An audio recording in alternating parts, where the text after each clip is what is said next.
안녕하십니까. 이번 경남 지역에 합격하게 된 합격생입니다. 반갑습니다. 우선 이 자리에 와주셔서 정말 감사하다는 말씀부터 드리고 싶고, 너무 떨리네요, 지금.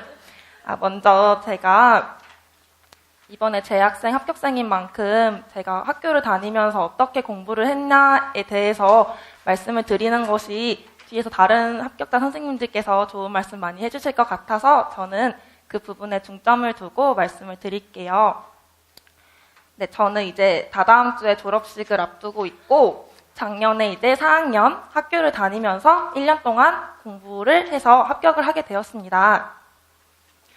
네, 우선 그런데 다른 합격자 재학생 초수분들이랑 조금 다른 점은 저희 학교 같은 경우에서는 선배님이 많이 임용을 응시하시고 또 합격을 많이 하셔서 학교에서 임용 시험을 치는 학우들에 대해서 지원이 굉장히 많이 이루어지는 편이에요.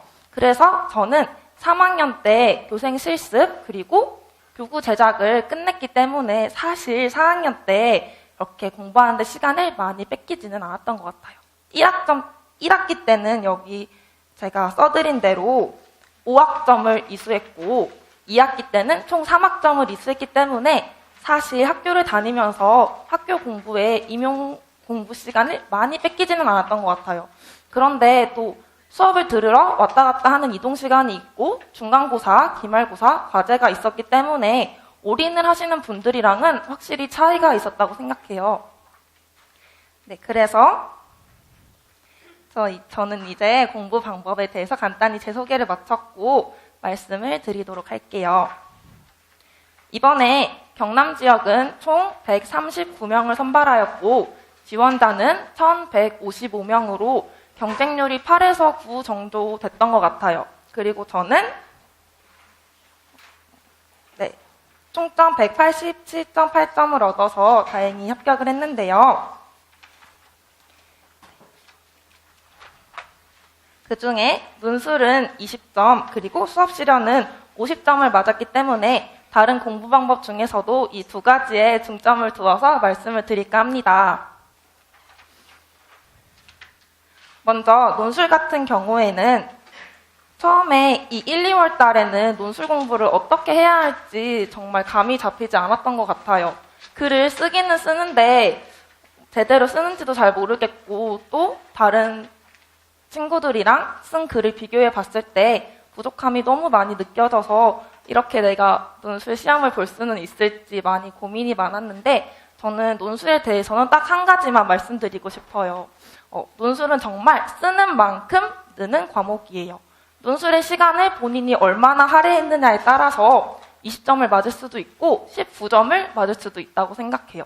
그러니까 수험생 여러분들은 논술을 시간을 많이 할애하셔서 공부를 하시면 좋겠다고 저는 권해드리고 싶은데 논술은 모두들 아시다시피 1교시로 치러지게 되는 만큼 논술에서 멘탈이 깨져버리면 A, B 시험에서 본인이 공부한 역량을 충분히 발휘할 수 없게 돼요.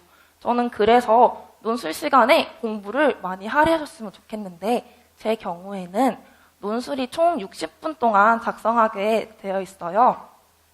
그런데 이 시간을 재고 논술을 글을 작성하게 되면 시간에 쫓겨서 결국 글이 제가 원하는 만큼 이루어지지 않더라고요. 그래서 저는 여름방학 이전까지는 크게 시간에 구애받지 않고 글을 완성하는 것에 중점을 두어서 글을 많이 작성했던 것 같아요. 그리고 저는 재학생이다 보니까 주변에 그런 인적 자원들이 정말 많았어요. 그래서 동기들이랑 같이 스터디를 구성해서 쓴 글을 서로 교환해서 읽어보고 또 첨삭도 해주었는데 동기들도 초수이다 보니까 사실 첨삭하는 것은 능력이 거기서 거기인 것 같고 첨삭을 할 때 서로의 글을 보고 도움을 얻기보다는 사실 친구의 글을 읽고 나서 이런 식으로도 문장을 서술할 수 있구나. 이런 식으로 쓰면 깔끔하구나. 내 글의 문제는 이 부분이구나 하고서 알게 되었던 것 같아요. 그래서 직강을 들으시는 분들도 제가 알기로는 많이 스터디를 구성하시는 걸로 알고 있는데 저는 논술에 있어서는 스터디도 정말 추천해드리고 싶어요. 그래서 그리고 이제 여름방학이 지나고부터는 글을 적을 때 시간을 재면서 적었어요.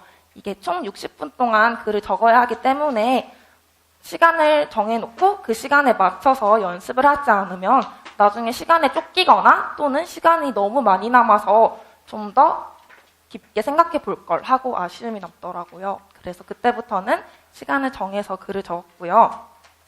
그리고 논술의 경향성이 17년도부터 조금 바뀌었던 것 같아요. 제 생각에는 17년도에는 논술 기출문제가 이제 역할 갈등이 나왔고 18년도에는 앱스타인이랑 브론펜브레너 문제가 나왔잖아요. 그런데 이 경우에는 정해진 개념을 자기가 정확하게 모르고 글로 서술할 수 없으면 안전하게 득점하기에 어려움이 따랐다고 생각해요. 그래서 저는 사실 시험이 임박할 때 이제 어떤 개념이 나와도 나는 이거를 논술로도 풀 수 있느냐도 저는 공부를 할 때 늘 염두에 두었어요.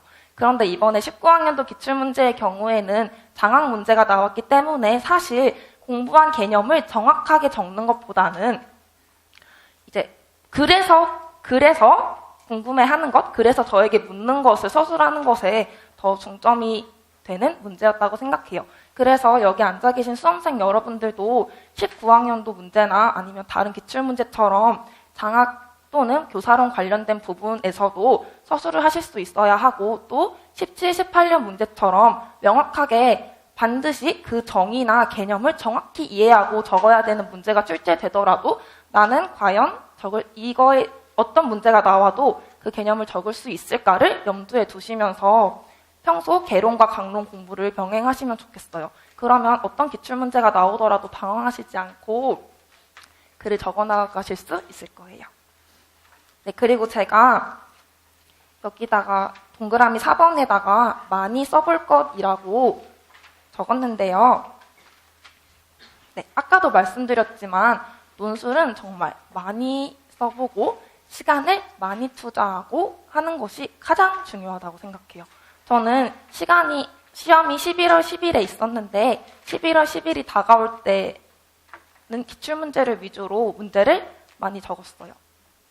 10월 말부터 11월 8일까지는 기출문제를 하루에 하나씩 혹은 2개씩 시간을 맞춰놓고 적었는데 이제 그때쯤 되면 45분 정도로 논술을 적을 수 있는 능력이 형성되더라고요. 그런데 이것은 제가 글을 너무 잘 쓰고 제가 평소에 글을 너무 좋아해서 그런 것이 아니라 1년 동안 꾸준히 오뚜기처럼 논술을 작성하시면 모두들 그렇게 하실 수 있으니까 글을 최대한 많이 쓰시면 좋을 것 같아요.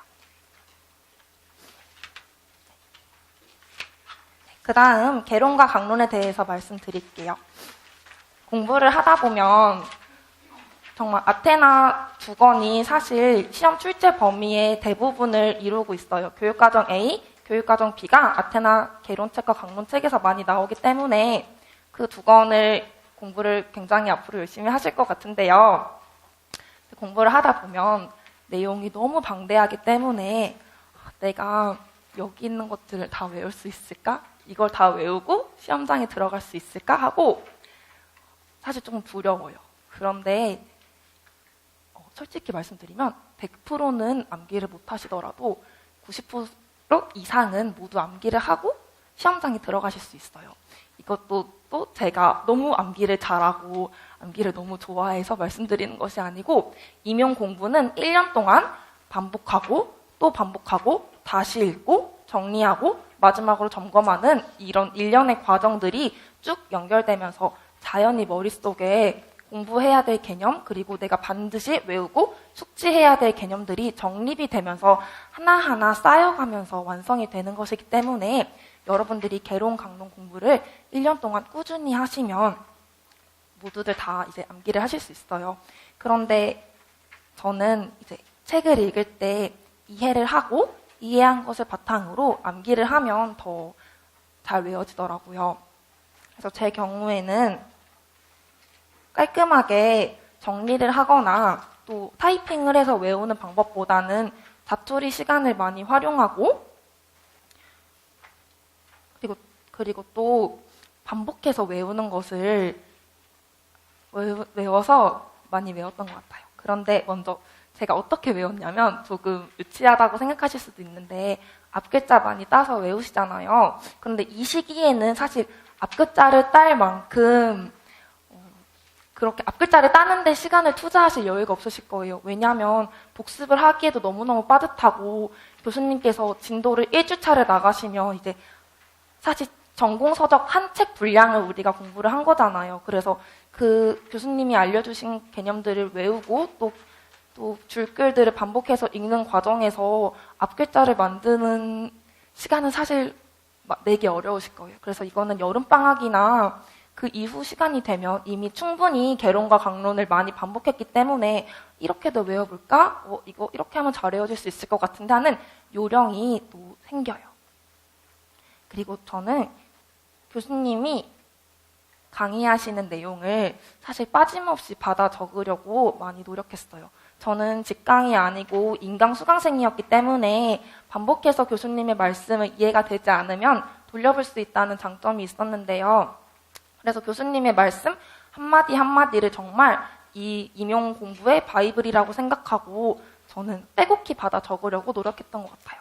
다른 친구들을 보면 교수님이 그냥 넘기고 지나가시는 농담이나 예시 같은 경우는 그냥 이렇게 듣고 넘어가는 친구들도 있는데 저는 교수님이 그리시는 그림이나 예시 같은 것들도 연필로 이렇게 적어 놓았거든요. 그래서 그 부분을 보면 맞다. 그때 교사론을 공부하면서 교수님이 이런 식으로 강의하셨지 하고 자연스럽게 머릿속에 내면화가 되어서 교수님의 말씀을 한마디 한마디 정말 정석이라고 여기시고 교수님을 믿고 따르시는 것이 정말 합격의 지름길이라고 저는 생각해요. 그래서 교수님의 그런 작은 세세한 말씀은 연필로 받아 적었어요. 왜냐하면 볼펜으로 적다 보면 그 아테나 책이 사실 그 자간이 그렇게 넓지는 않아서 굉장히 빼곡하게 쓰면 책이 너무 지저분해져요. 그래서 저는 공부할 때 책을 펴기가 싫어지더라고요. 그래서 교수님의 작은 말씀은 연필로 받아 적었고 이제 공부를 하다 보면 예를 들어서 아테나에는 요구 지향 단계라고 쓰여져 있는데 다른 책에는 욕구 지향 단계 이런 식으로 써져 있는 거를 발견하게 되실 거예요. 그러면 저는 이거는 같은 단어인데 말이 조금 다르네 하는 것만 추가로 검정색 펜으로 요구 밑에다가 욕구 이런 식으로 표시해놓는 용도로 검은 펜을 사용했고 또 파란 색깔 펜 같은 경우에는 이제 키워드를 표시할 때 그리고 형광펜은 또 최소화했어요. 왜냐하면 형광펜은 눈에 딱 들어오기 때문에 책에 형광펜질이 너무 많이 되어 있으면 공부하기가 싫어지더라고요. 그래서 교수님의 말씀 중에 교수님이 중점적으로 읽어주시는 부분은 연한 색깔 민트색 형광펜질을 했고 또 교수님이 또 이건 외우세요. 반드시 외우셔야 합니다. 라고 말씀하시는 게 있어요. 그럼 그 부분은 언제 봐도 눈에 들어오게 쨍한 형광펜을 하나 골라서 형광펜질을 해놨어요. 그러면 이제 책을 읽을 때 근데 또 책을 읽을 때 편식해서 필기한 것을 보는 게 아니라 한 바닥을 볼 때 내가 연필로 필기한 것, 볼펜으로 필기한 것, 형광펜으로 필기한 것을 모두 다 확인하려고 노력했어요. 이런 식으로 자신이 교수님의 말씀을 듣고 필기한 것을 이제 계속 반복해서 확인을 하다 보면 정말 어느 순간 외워져 있으니까 정말 조급하고 불안한 마음 가지지 않으셔도 돼요. 그리고 이제 문구점에 가면 체크카드 사이즈, 손바닥 사이즈 암기카드를 정말 많이 팔아요. 저는 이 카드를 활용해서 공부했을 때 되게 덕을 많이 봤는데요. 저는 이제 학교에서 수업을 받다 보니까 이동 시간이 많았어요. 그리고 또 저는 기숙사에 살았기 때문에 밥을 혼자 먹을 때도 많았고 밥을 먹을 때, 도서관에서 강의를 들으러 갈 때, 도서관에서 공부를 다 하고 기숙사로 돌아갈 때 이렇게 틈틈이 암기카드를 보았던 것 같아요. 그래서 정말 비가 오는 날이 아니고서야 암기카드가 젖지 않는 날이면 꼭 암기카드를 보고 다녔는데요. 이렇게 자투리 시간을 활용하는 것이 정말 보잘것없고 이렇게까지 사실 근데 그렇게 공부를 하다 보면 내가 이렇게까지 살아야 하나라는 생각이 많이 들어요. 그런데 제가 이 수기집에도 적어놨는데 정말 이 합격의 원동력은 자신이 가진 절실함이라고 생각해요. 저는 올해 공부를 하면서 내가 올해 반드시 합격해야 되는 이유를 생각해봤어요.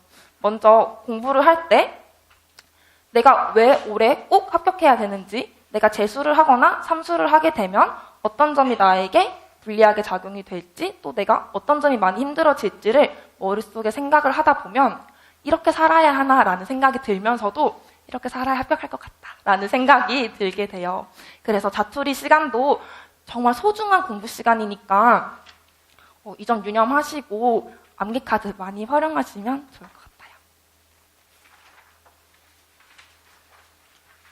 네, 그리고 제가 이제 암기를 중점적으로 한 게 8월 달에서 10월 달 시험 보기 직전까지였는데요. 이때는 제 동기 한 명이랑 같이 짝스터디를 하면서 암기에 박차를 가했어요. 저는 어떤 방식으로 했냐면 제 짝스터디 원도 이제 교수님의 강의를 듣는 학생이었는데 같이 시간을 정해서 하루에 한 번 혹은 두 번씩 전화를 했어요. 만나서 하다 보면 이제 사담도 생기고 또 놀고 싶고 하는 마음이 생겨서 최대한 이제 인간관계를 많이 줄이고 혼자 있는 시간을 활용해서 전 전화로 스터디를 했는데 교수님이 이제 1주차 강의를 나가시잖아요. 이제 그 부분을 정리를 해서 전화를 걸어서 그 친구한테 예를 들어서 잘 생각이 안 나는데 스키너의 언어학습 방법 3가지가 뭐야? 라고 물어보면 그 친구가 잘 기억이 안 나네요 지금. 그거에 대해서 친구가 이제 대답을 하는 거예요. 그러면 단지 그 머리만 개념이 3개잖아요. 이 머리 개념 3개에 대해서만 대답을 하는 게 아니라 그러면 그거는 그러면 뜻이 뭐야? 이렇게 물어보면 그 친구가 뭐뭐뭐 이렇게 대답을 하는 거예요. 그러면 내가 생각하기에 이 친구가 잘 이해를 하고 있구나 하면 이제 그 친구에게 질문의 순번이 넘어가서 그 친구가 저한테 컨설팅 장학의 원리 6가지가 뭐야? 이렇게 물어보면 저는 독립성의 원리, 한시성의 원리, 전문성의 원리, 자문성의 원리, 학술성의 원리, 자발성의 원리 이렇게 대답을 하는 거죠. 그러면 이 중에 근데 또 기출된 개념들이 있어요. 그럼 이 기출된 개념들에 대해서는 제가 한 번 더 생각을 하고 그러면 예를 들어 전문성의 원리가 기출이 되었다면 전문성의 원리는 어떻게 나한테 네가 설명해 줄 수 있어? 라고 물어보면 그 친구가 그거에 대해서 주르륵 설명을 하는 거예요. 이런 식으로 서로 핑퐁을 하다가 보면 한 파트가 끝나 있어요. 그런데 처음에는 이 시간이 굉장히 오래 걸렸어요. 1시간 30분 정도 걸렸던 것 같은데 이게 계속 반복이 되다 보면 어느 순간 30분 정도면 더 깊고 더 방대한 범위를 해도 끝나 있더라고요. 그래서 시간도 많이 안 뺐고 계속 반복을 하고 또 친구가 틀린 부분은 제가 한 번 더 생각을 하면서 이 친구가 그때 그거 잘 몰랐는데 내가 다음에 또 물어봐야지 하고 집요하게 한 번 더 물어봤거든요. 근데 이거는 비단 저만 그러는 게 아니고 그 친구도 저한테 제가 잘 모르는 부분을 또 물어보기 때문에 정말 끝까지 집요하게 서로 물어봐서 마지막에는 모든 개념을 외우고 시험장에 들어갔던 것 같아요. 그래서 저는 이 스터디 굉장히 좋았던 것 같습니다. 네, 그 다음은 이제 단권화와 서브노트에 대해서 말씀을 드리려고 해요. 이제 많은 분들이 한 강론까지 끝나고 문제풀이 기출문제 반쯤 되면 단권화나 서브노트가 꼭 필요한가 그 필요성에 대해서 안 하신 분들이 많이 불안해하시는 것 같아요. 제 주변 친구들도 그랬고요. 그런데 저는 사실 필요 없다고 생각해요. 물론 역량이 돼서 만드실 수 있는 분들은 정말 대단하다고 생각하지만 자기가 만들 능력이 없고 만들 여유가 없는데 그거를 남들이 한다고 해서 꾸역꾸역 하는 것만큼 비효율적인 공부가 없다고 생각해요. 저는 그래서 공부를 하다 보니까 자연히 단권화 교재가 되었는데요. 이제 우리의 주교재는 아테나잖아요. 그래서 이 아테나에다가 저 같은 경우에는 기출문제를 표시를 다 해놨었어요. 기출문제집을 이제 교수님이 강의를 하세요. 그러면 이제 기출되었던 개념들을 표시를 했고 또 어떻게 기출되었는지 예를 들어 줄거리 개념이 기출이 되었다면 빨간색 펜으로 물결을 쳐서 이 부분의 개념이 기출이 되었다라고 표시를 했고 개념이 딱 키워드로 출제가 되었다면 빨간 펜으로 네모를 쳐서 이 부분이 기출이 되었던 부분이다라고 저는 생각을 해서 이렇게 단권화 교재를 자연스럽게 모의고사 문제도 오렸고요. 또 기출되었던 법, 관련된 부분에 법도 오려서 붙였고 또 다른 예시 같은 것도 많이 받아 적으면서 아테나 책을 단권화 교재로 만들어서 이제 이 책을 이렇게 복습을 하면 내가 자연스럽게 이 부분을 정독을 할 수 있게 만들었던 것 같습니다. 그리고 고시문 같은 경우에는 정말 단순 암기인 부분이라서 저는 이 부분, 도시문을 그냥 마구잡이로 외우려고 했던 게 아니라 작은 부분부터 큰 부분까지 이렇게 범위를 확장해 가면서 누적 암기를 하려고 노력했어요. 맨 처음에는 이제 작은 내용 범주를 외우고, 이제 내용 범주 2개를 붙여 외우고, 그 다음에 3개를 붙여 외우고, 그 다음 한 영역을 모두 외우고, 이런 식으로 반복하면서 고시문을 외웠던 것 같아요. 그런데 이제 고시문을 외울 때 그냥 외우려고 하면 정말 머리에 안 들어와서 먼저 입으로 소리내면서 외우고, 그 다음에는 손으로 써보면서 외우고, 그 다음에 타이핑 해보면서 외우고, 그 다음에는 아예 아무것도 보지 않고 이제 타이핑하면서 외우고, 이런 식으로 계속 방법을 달리하면서 외우니까 처음에는 많이 까먹더라도 계속해서 누적이 되면 어느 순간 외워지더라고요. 그리고 고시문 같은 경우에도 암기 카드처럼 손바닥만한 사이즈로 출력을 하고 코팅을 해서 반복적으로 많이 받고, 또 자꾸 틀리는 부분을 네임펜으로 빡빡이 칠을 해서 이 부분을 꼭 볼 수 있도록 제가 계속해서 봤어요. 고시문도 끝까지 손에서 놓지 않아서 11월 달, 그러니까 시험 치기 전날에 저는 새벽 5시쯤에 일어나서 고시문을 총 신의사 예자 모든 부분을 다 타이핑으로 치고 시험장에 갔었거든요. 그래서 마지막에도 불안한 마음에 모든 고시문을 다 치고 갔었는데, 이번에도 또 고시문 문제가 출제가 되었잖아요. 19년도도. 그래서 이번에 다가오는 시험은 어떻게 될지 모르겠지만 고시문도 분명한 출제 범위니까 꼭 외우려고 노력을 하시면 좋을 것 같습니다. 그리고 이제 해설서 지침서 같은 경우에는 법이랑 비슷한 것 같아요. 범위는 엄청 넓은데 어디서 나올지는 감이 안 잡히는, 약간 취하려니 힘들고 버리려니 불안한 그런 부분이죠. 그래서 해지서의 경우에는 강론 강의를 시작하실 때 교수님이 같이 다뤄주세요. 그래서 건강교육이나 안전교육을 할 때 신체운동 건강 부분을 다뤄주시고, 이런 식으로 교수님이 강론 강의 시작하실 때 다뤄주시니까 그때 교수님을 믿고 따르면서 이제 필기도 열심히 하시고 그 부분을 많이 습득을 하시면 좋을 것 같아요. 제 경우에는 이 파일을 프린트를 해서 교수님이 말씀해주신 예시를 옆에다가 쓰고, 또 이미 기출되었던 부분은 강론, 개론처럼 똑같이 눈에 잘 띄는 형광펜으로 표시를 해두었고요. 또 모의고사 문제를 보다 보면 교수님이 해지서 문제를 많이 다뤄주세요. 그러면 이제 모의고사에서 교수님이 내주셨는데 제가 맞았던 틀렸던 간에 관계하지 않고 다 표시를 해두었어요. 저 같은 경우에는 교수님이 모의고사 문제에 빈칸을 뚫어주셨던, 아니면 제가 그것과 관련된 연령 고시문을 적는 식으로 그런 문제를 내셨던 간에 이거는 한번 내가 풀어봤던 문제니까 기억해놔야겠다라는 식으로 생각을 해서 해지서에다가 표시를 해두었어요. 그러면 다음 해지서를 한 번 더 읽을 때 그 부분을 중점적으로 보니까 이 부분에서는 어떤 문제가 나오더라도 나는 절대 틀리지 않겠구나 하는 자신감이 생기더라고요. 공부는 반복해서 나오는 자신감이니까 그 자신감을 잃지 말으시고 정진하시면 좋은 결과 있을 거라고 생각합니다. 그리고 이제 2차에 대해서 간단하게 말씀을 드릴게요. 경남은 평가원 지역이었기 때문에 심층 면접, 교수학습 과정안, 그리고 수업 실현 이렇게 3가지만 평가를 하셨어요. 그리고 배점은 심층 면접 40점, 교수학습 과정안 10점, 수업 실현 50점 이렇게 배점이 되었고요. 심층 면접의 경우에는 구상형 1문제, 즉답형 2문제로 이루어져 있었는데, 이번 구상형 문제 같은 경우에는 바깥놀이 관련된 문제가 기출로 나왔고, 즉답형의 경우에는 1번이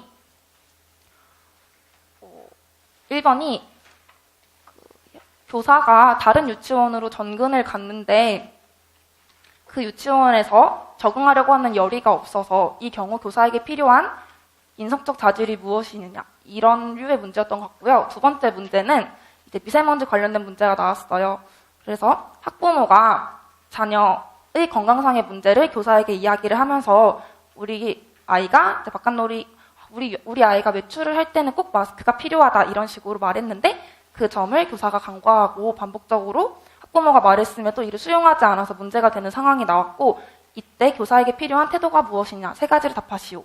이런 식으로 총 3가지 문제가 나왔던 것 같아요. 그런데 구상형행 문제 같은 경우에는 문제점을 3가지 그리고 해결 방안을 말하시오라고 했는데, 사실 문제는 한 5가지 이상의 문제점이 발견됐어요. 그래서 그 중에 어떻게 자기가 3가지를 취사 선택해서 조리 있게 말을 하느냐가 이제 문제였던 것 같은데, 처음에 문제를 딱 받으면 문제가 되게 길어요. 그래서 생각보다 너무 길어서 문제만 읽다가 시간이 끝나버리는 게 아닌가라는 생각까지 드는데요. 그래서 논술이 중요한 것 같아요. 논술 문제랑 비슷하게 나와요. 형식도 비슷하고요. 길이도 비슷하고요. 그래서 되게 유사하니까 논술을 꼼꼼하게 하신 분들은 아마 구상형 문제도 논술처럼 생각을 하시고 답변을 하실 수 있을 것 같아요. 그리고 즉답형 문제 같은 경우에는 말 그대로 즉답형이기 때문에 교사의 인성이나 교사 평소의 태도를 바로 확인할 수 있게끔 하는 문제가 나와요. 그래서 문제를 딱 읽으면 이렇게 대답해야겠다 하는 생각이 들어요. 그래서 즉답형 문제는 이제 2차 공부 여러분들이 하실 때 많이 훈련을 하실 거기 때문에 면접은 논술 공부 평소에 열심히 하시고, 또 이제 2차 공부하실 때 형식에 맞춰서 틀에 맞춰서 공부하는 방법만 숙지를 하시면 면접은 그렇게 어렵지 않기 때문에 충분히 대비를 하실 수 있을 것 같아요. 그리고 교수학습 과정안의 경우에는 이번에 평가원 지역에서 이야기 나누기가 나왔어요. 그런데 캠페인 유형으로 나왔는데 이제 사실 되게 혼란스러웠어요. 왜냐하면 조건이 굉장히 많았어요. 제가 느끼기로는 수업 실험보다 조건이 많았던 것 같아요. 근데 그래서 과정안을 작성을 하는데 총 60분 동안 문제를 딱 받으면 과정안을 이렇게 빼곡하게 손을 빠르게 움직여 써야 되는데, 제 고사실의 경우에는 선생님들이 많이 당황을 하셨는지 답안지를 교체하시는 분들도 많았고 손을 계속 들고 계시는 분들도 많았어서 제가 치른 2차 중에 제일 혼란의 구간이었던 것 같아요. 실제로 시험이 끝나고 나서 면접관 분들이 원래 사담을 절대 수험생들한테 안 붙이시는데, 선생님들 과정안 배점 작으니까 신경 쓰지 말고 수업 실현에다가 이제 불태우세요, 이런 식으로 말씀하셨던 것 같거든요. 그래서 감독관 분이 이런 말씀을 하실 정도로 교수학습 과정안이 이번에 평가원이 굉장히 까다롭게 나왔으니까 저는 배점이 비록 작더라도 과정안도 정말 열심히 하셔야 될 것 같거든요. 저는 과정안을 T 안으로만 지금까지 연습했는데 시험 때는 TC로 나왔어요. 그래서 T로도 연습을 하시고 TC로도 연습을 하시고 다양한 형식으로 하셔야 될 것 같아요. 그래서 조건이 주어졌고 그 조건에 맞춰서 이제 목표도 자기가 서술을 하고, 그리고 수업의 방향을 빠르게 짜서 빠르게 작성을 하는 것이기 때문에 과정안도 논술처럼 시간을 정해서 연습을 하는 게 제일 중요한 것 같아요. 그리고 어떤 조건이 몇 개나 붙을지 모르기 때문에 준비를 할 때 조금 타이트한 시간으로 하시면 될 것 같아요. 실연의 경우에는 저는 이제 초수였기 때문에 2017년 여름에 교생 실습을 나간 뒤로는 이제 유아들 앞에서 수업을 해본 경험이 정말 전무했어요. 그래서 이제 제가 2차를 준비하면서 가장 힘들었던 부분이 수업 실연이었는데, 어떻게 보면 제가 초수였다는 점 때문에 수업 실연에서 좋은 점수를 받은 것 같아요. 저는 수업 실연 때 50점 만점을 받았어요. 그런데 이제 제가 50점을 받을 수 있었던 이유는 정말 반복 때문인 것 같아요. 저는 짝스터디로 2차 준비를 계속했는데요. 1차 발표가 나기 전에는 아주 약한 강도로 하루에 수업을 하나 하거나 아니면 하지 않았던 때도 있었고, 면접 같은 경우에도 한 세트 정도 했던 것 같아요. 과정안은 아예 작성하지 않았고요. 그런데 이제 1차 발표가 나니까 발등에 불이 떨어져서 과정안은 매일매일 한 30일 정도가 2차를 준비할 수 있는 기간이었던 것 같은데 25일에서 30일 정도 됐던 것 같아요. 그 기간 동안 매일매일 과정안을 하루에 하나씩 작성했고, 또 면접 같은 경우에는 3세트, 아침, 점심, 저녁으로 3세트 했었고요. 실연도 적으면 3개, 많으면 5개까지 했어요. 근데 이제 수업 실연은 저는 지도서를 펴놓고 그 지도서에서 한 가지 활동을 잡아서 저와 제 짝이 그 지도서의 활동을 동일하게 시연을 했어요. 그렇게 해서 그러면 똑같은 활동임에도 불구하고 서로 발문도 다르고 수업의 흐름도 다르고 수업의 종결도 다 달라요. 그래서 이런 식으로도 수업을 할 수 있는 거구나 하고 알아서 굉장히 도움을 많이 받았고요. 또 시련은 사실 주요하게 나올 것 같은 유형들이 몇 가지가 정해져 있어요. 그런데 이제 그래서 저도 할 때 그 부분에 많은 비중을 두어서 연습을 하기는 했는데 다른 영역들도 전부 다 해보고 그리고 꽤 여러 번 해보고 수업에 들어갔어요. 그런데 이게 안 나올 것 같은 거를 뻔히 알면서도 해보는 이유는 내가 안 나올 것 같은 것도 해봤다라는 자신감이 생기고 또 이렇게 난해한 유형도 나는 수업을 할 수 있으니 다른 내가 잘하는 유형이 나오면 나는 더 잘할 수 있을 거야 라는 마음이 생기기 때문에 어떤 유형도 이제 가리지 않고 모두 다 해보셨으면 좋겠어요. 네. 그리고 2차의 경우에는 이제 신체 표현이 나왔는데요. 지도서에 없는 유형이 나왔어요. 그래서 아무리 지도서를 열심히 했다 하더라도 지도서에 없는 유형도 없는 그 수업도 나올 수 있으니까 정말 이것저것 해보시면 근데 어떤 게 나와도 뭐라도 이렇게 하면 되겠지라는 감이 생기기 때문에 이제 거기서 자신감이 생기는 거거든요. 그래서 공부는 할 때 정말 반복하고 끊임없이 하고 정말 눈물이 날 것 같고 너무 힘들지만 그래도 놓지 않고 하면 네, 좋은 결과가 있는 것 같아요. 저는 이제 1년 동안 공부를 하면서 이러다가 내가 고독사를 당하겠다라는 생각을 했어요. 근데 이 기억은 제가 고독사를 당할 것 같다라는 표현을 쓴 거는 사실 지금 이렇게 웃으면서 할 수 있지만 당시에 저에게는 많이 저는 그때 23살이었고 많이 힘들었겠죠. 근데 이제 합격을 하면 이 모든 시간들이 다 미화가 되고 아름답게 느껴지고 네. 그리고 자기한테 이제 성취감으로 다가오니까 네, 정말 1년이 너무너무 힘들고 그렇다 하더라도 합격하고 나면 이제 그 힘들었던 시간이 모두 다 보상이 되고 네, 정말 그 고독하고 힘들었던 시간이 이제 희망차게 다가오니까 모든 수험생분들이 그 1년 시간을 이겨내시고 내년에는 이 자리에 제가 섰던 이 자리에 서 계셨으면 좋겠어요. 네, 정말 많이 어려울 테지만 그래도 모든 분들에게 좋은 결과가 있을 거라고 저는 믿어 의심치 않기 때문에 마지막으로 한마디만 더 드린다면 반복하시고 놓지 마시고 끊임없이 하시면 진짜 좋은 결과가 있을 겁니다. 네, 감사합니다.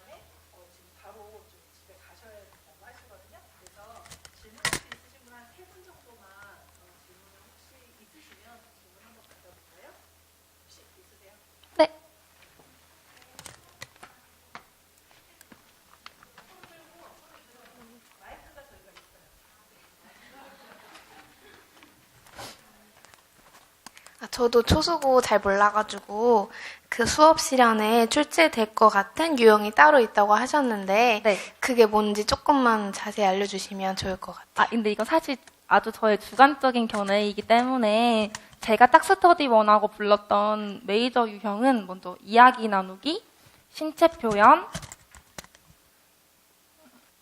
게임, 그리고 뭐가 있죠?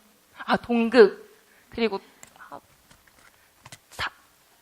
근데 또 자선이 있는데 사실 평가원의 경우에는 자율선택 활동이 한 번도 안 나왔어요. 근데 경기도나 자체 평가하는 지역에서는 조금 혁신적이기 때문에 네, 자선의 경우 자선을 되게 많이 제 동기들도 했었거든요.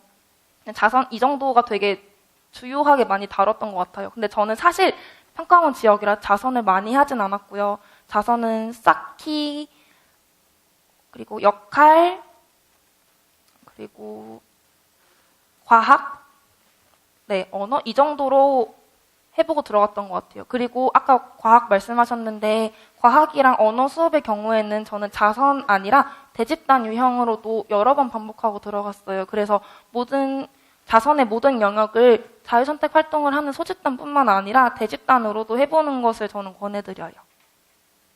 그리고 수업 실현은 또 수업의 단계가 있기 때문에 이 부분들만 지켜서 외워서 그리고 나온 조건들만 반영해서 수업하시면 네, 수업의 점수는 잘 나온다고 생각해요.